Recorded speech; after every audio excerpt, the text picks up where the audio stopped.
So moving forward here with the 562, I got her stripped down. I got to get in here and clean out some more of the schmutz.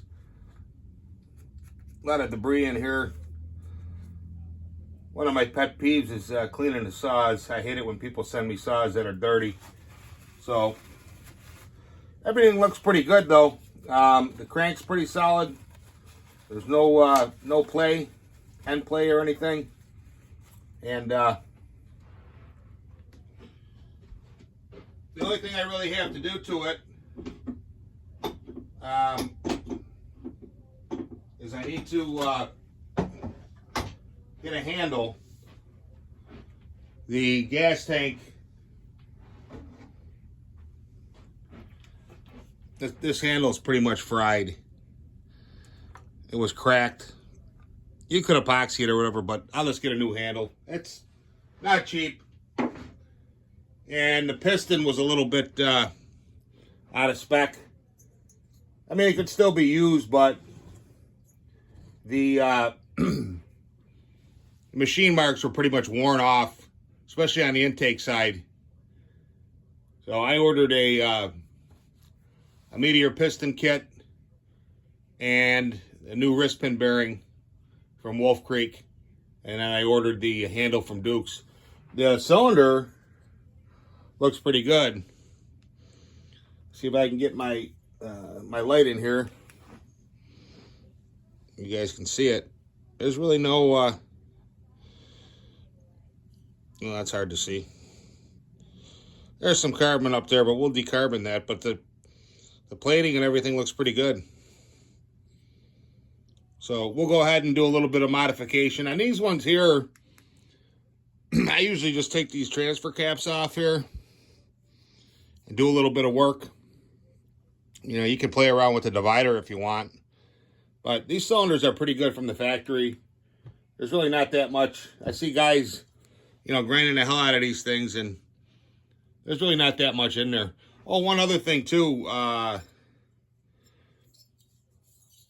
With the amount of runtime we have on this thing, I don't know if you can see, but we'll shine the light on here, nice and up close here.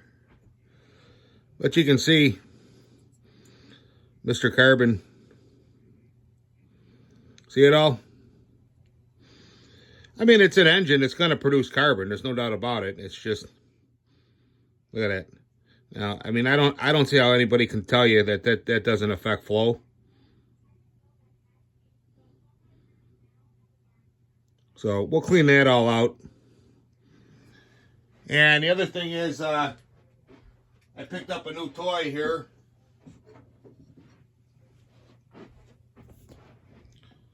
Up a little milling machine. Pretty neat little machine.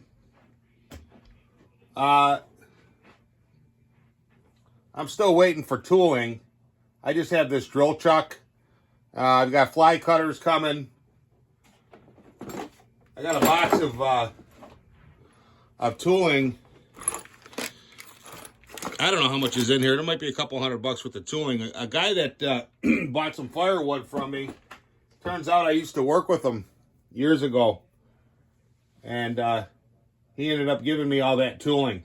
So that helps. I mean, there's a lot of small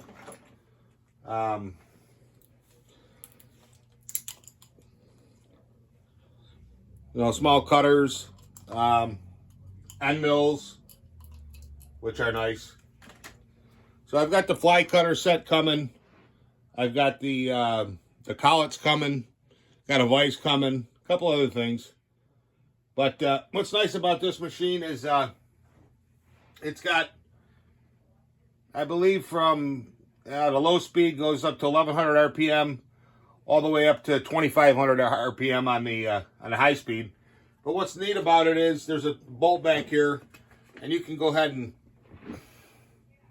you can tilt this whole head back and forth either way, which is kind of neat. It's a neat feature to have that. I got the tool kit with it. Got the instructions. What I'd like to do is, once I get the collets and everything, I'm going to go in here and we're going to fabricate something up where I can put this cylinder in here, or excuse me, this case in here, and level it out.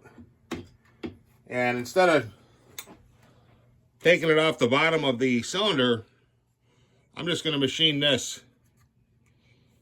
I figure about 8 or 9 thousandths will give me what I want. You know, it's might be a little bit of work to get the case, you know, level, but she should do fine with what I want. Now the steels are a lot easier to do than that because of the way they're set up. I mean, ideally, if the case was taken apart, you could put it back together without the crank in there, and then you could just come in there with a fly cutter and make one cut. But something like this here, because it's assembled, I can still go around the whole thing and run with that. I've done that before. I mean, I have access to a mill. I mean, a much nicer machine than this. This is adequate, barely adequate. But the problem is when inspiration strikes, what do? You got to book the time, and we're not available, or the shop's not open, and or they got something else going on.